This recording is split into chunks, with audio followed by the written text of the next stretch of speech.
Un aller sans retour pour l'imam Hassani Hussein. Le Conseil d'État a tranché. Il donne son feu vert à son expulsion vers le Maroc, alors que le tribunal administratif de Paris avait suspendu l'arrêté d'expulsion. Victor Chabert, vous êtes au ministère de l'Intérieur où cette décision est saluée par Gérald Darmanin. Oui, selon la plus haute juridiction administrative française, la décision d'expulsion de l'imam Hussein était fondée en droit. Le Conseil d'État annule donc l'ordonnance du tribunal administratif et confirme la décision du ministère de l'Intérieur. Gérald Darmanin s'est exprimé il y a quelques minutes. Nous avions les éléments que nous avions présentés au tribunal administratif et désormais au Conseil d'État pour montrer que M. Hussein avait un comportement antisémite, des propos xénophobes, des propos complotistes, et qu'aujourd'hui nous avons une grande victoire pour la République.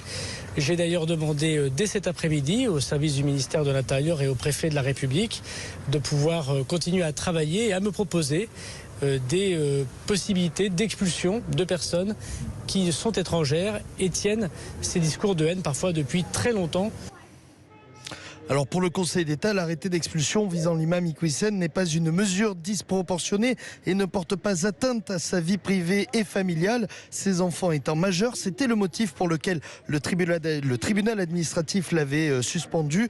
Deux autres éléments ont motivé cette décision. Les propos de l'imam sur l'infériorité supposée de la femme et contrairement au tribunal administratif, le Conseil d'État retient les propos antisémites tenus par l'imam en 2014, écartés en première instance car considérés comme lointains et pour lesquels l'imam s'était excusé. Sur ces motifs, le Conseil d'État affirme donc que les conditions de l'expulsion sont réunies.